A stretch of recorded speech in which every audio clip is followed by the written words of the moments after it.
Haha, with a fantastic drift, I just won the race. Do you remember when we used to play with toy cars around the house, on the table or on the carpet or on the floor? It was a fantastic time. We just used our imagination and everything around the house was just a racetrack. And this is what Micro Machines V2 is all about. Just replaying all those childhood imagination levels again. This is what we are going to talk about today. Micro Machines V2 is a fantastic 16-bit arcade racing game with a lot of replayable value.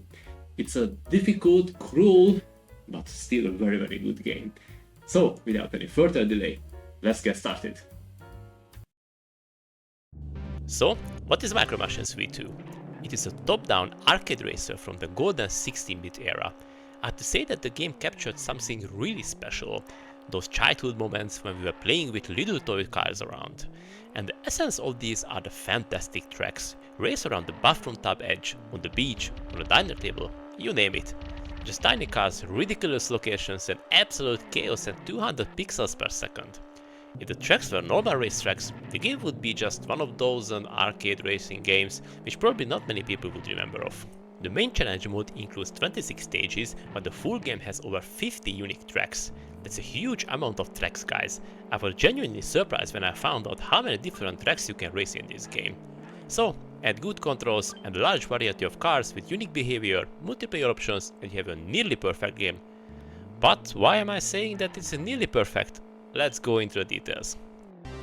But let's talk about the visual style first. The graphics are colorful, cartoonish and instantly readable. That's not an accident. Every track looks like something you actually built as a kid. The bathroom, the classroom, the breakfast table. You are not racing on an asphalt, you are racing between soap bottles and cereal bulbs. This is one of those rare games where less detail equals more immersion, because your imagination does the rendering. The controls are simple but good. Accelerate, brake, turn, that's it. But don't relax just yet, because each vehicle has its own personality. Front-wheel drive cars pull you through corners, rear-wheel drive cars want to drift whether you ask them or not, and all-wheel drive cars feels like cheating until they don't. There are the slow huge dump trucks which are accelerating very slow, so one mistake on track set you back way too far. You quickly learn which cars are your friends and which ones exist purely to humiliate you. This is the kind of game where you blame the car even though it is absolutely your fault.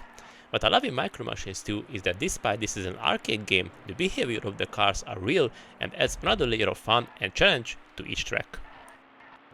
We not really talked about the main part of the game, which is the track design. I can sum it up your experience like this: blink and you're gone. Why? Because you can't see what's coming.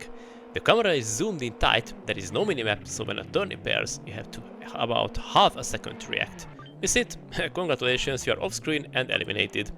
This turned Micro Machines into a game of pure muscle memory. You don't just drive the track, you memorize it like a song. And I'm not exaggerating here, guys, you literally have to learn every twist and turn on every stage. By the later stages, your hands know the turns before your brain does. And now let's talk about the difficulty. The game is difficult but rewarding. First of all, you have limited lives, 3 to be exact. And I had to say that those 3 lives are very few. Why? Well, you lose them and the game politely says, thanks for playing, start over. No checkpoints, no mercy. But how can you lose a life? If you fail to qualify in a race, you lose a life. You cannot just restart the race as many times as you want to. And the later tracks are fast, narrow and filled with traps. One bad corner can erase 20 minutes of progress if you are lucky. If not, we are talking about an hour at least. Is this unfair? Yes, I think it is a bit. It is satisfying when you finally beat it? Absolutely. This is the kind of difficulty that either challenges you or makes you rage quit and say, fuck this game. I think I belong into the former group, but the line is very thin for me to not rage quit, to be honest. There are 2 good news though. The first is that if you win, I think 3 races in a row you can play a minigame and you can earn an extra life. However, I never managed to earn an extra life in that minigame. The second good news is that the difficulty curve is not that bad, so you have quite few stages to improve your skills. Single player is great, but multiplayer is where Micro Machines truly shines. Rounds are short, intense and loud.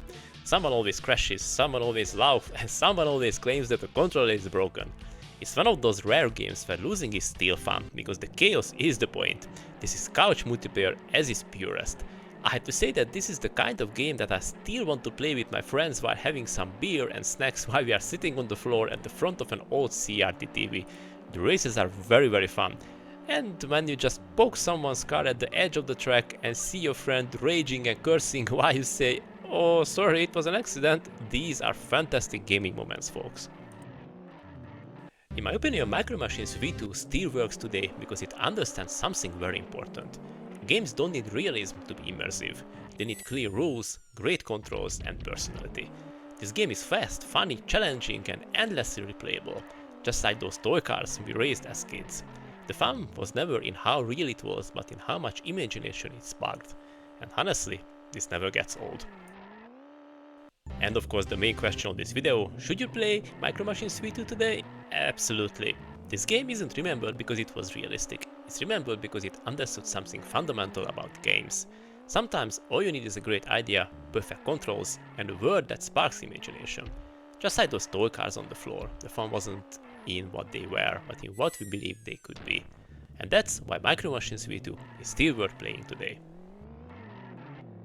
Thanks for joining me on this trip back to the golden age of gaming. If you love unearthing forgotten classics, or even the disasters, we got plenty more adventures ahead, so press start and subscribe to join the quest. The algorithm has dug up a couple more relics for you. They are right here on the screen waiting to be discovered. Thanks for watching, and I'll see you in the next Backlog Quest video.